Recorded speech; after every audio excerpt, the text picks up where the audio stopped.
ce réseau a des ramifications qui s'étendent jusqu'au bureau du greffe, la Cour européenne des droits de l'homme.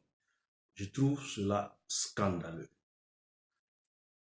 J'ai adressé une requête à la Cour européenne des droits de l'homme le 24 février 2018 suite aux abus et violations de mes droits en Suède lors du retrait d'un de mes enfants par le service social suédois.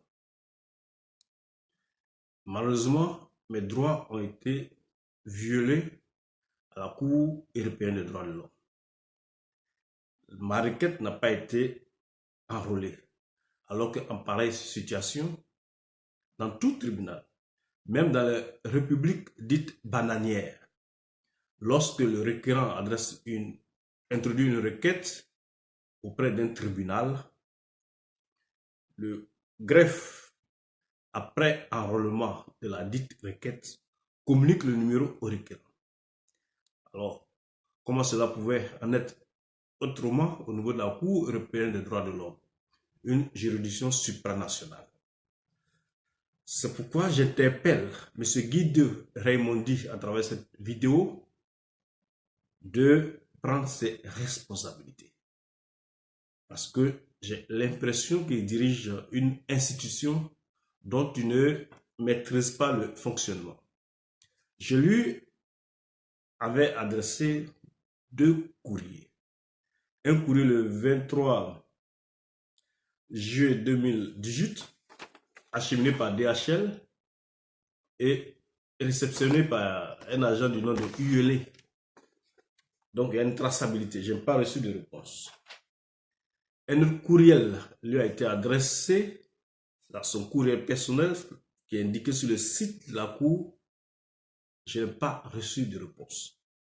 Parce que, à ma grande surprise, le 5 juillet 2018, j'ai reçu une décision du greffe de la Cour européenne des droits de l'homme annonçant ma requête irrecevable et non signée. Ce document est non signé, c'est bien marqué le greffe.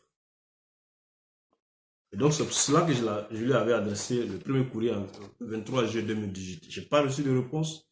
Et quand je lui ai envoyé le courriel, le bureau du greffe s'est précipité pour m'envoyer la même décision en copie. Vous voyez, c'est la même décision. Et je ne comprends pas ce jeu de dupe. Et donc, la décision reçue, on lui dit que c'est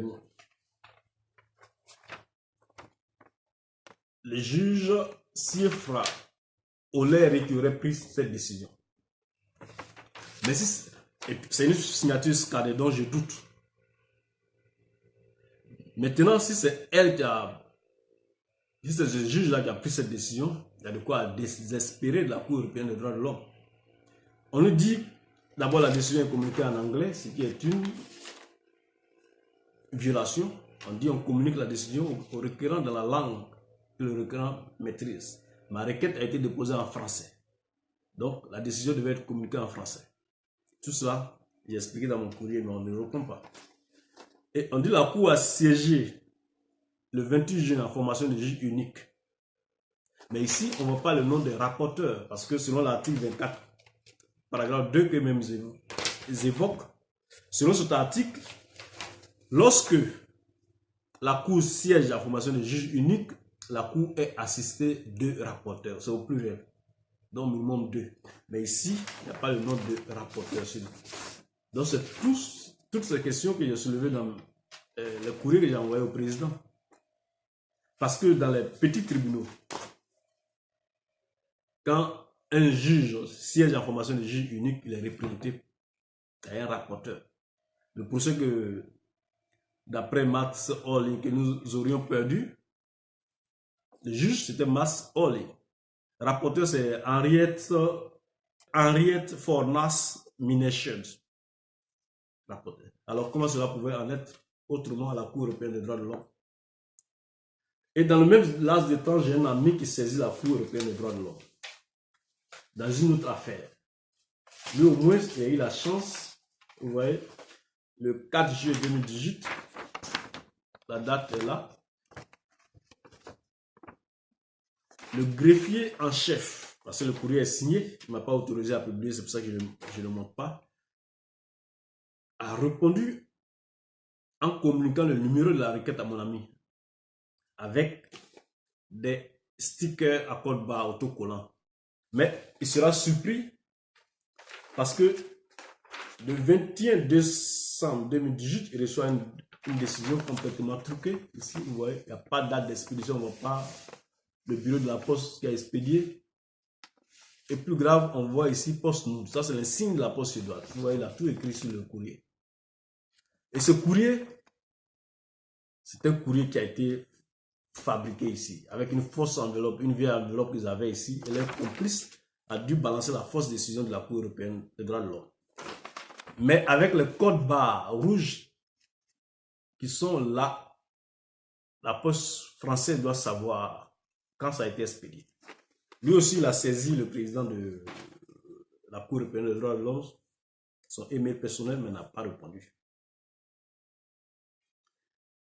Et quand j'ai saisi pour la seconde fois le président de la Cour par son courriel, on m'a envoyé la réponse. Vous voyez, le 16 janvier 2019. J'ai envoyé le courrier le 7 janvier 2019. Le 16, on me répond. Là, vous voyez, tout est bien. On voit tout. Et ils viennent et mettent l'insigne de la poste suédoise, poste mode ici. Juste pour tenter de détruire la thèse de mon ami, parce que dans son courrier, il a mentionné qu'un courrier qui vient de l'extérieur, il n'y a pas de poste mode. Donc, le réseau qui est là-bas se précipite, m'envoie la copie de la même décision que je conteste, puisque la décision, je l'ai annexée. Pourquoi on peut m'envoyer la même décision? Donc, je conclus que le secrétariat du président de la Cour est dans le faux coup avec le bureau du greffe. Mais le bureau du greffe, il y a beaucoup de fonctionnaires là-bas. Parce que le courrier personnel du président de la Cour, et ça c'est dans toute institution, ce n'est pas lui qui gère ses courriers, ce sont ses secrétaires. Et donc, le secrétariat a alerté le bureau du greffe de dire voilà qu'ils ont saisi directement le président ici. C'est pour cela que j'interpelle le président à travers cette vidéo, le président Guido Raimondi de la Cour européenne des droits de l'homme. Il faut qu'une enquête sérieuse soit ouverte. Il faut que nous soyons rétablis dans nos droits. Nos droits ont été violés à la Cour européenne des droits de l'homme et cela est inacceptable. Ces fonctionnaires qui sont là-bas sont payés par le contribuable, les contribuables des différents pays membres. C'est-à-dire l'argent, les impôts que nous payons ici, c'est avec cet argent qu'on paye ces fonctionnaires là-bas. Donc il faut un minimum de respect.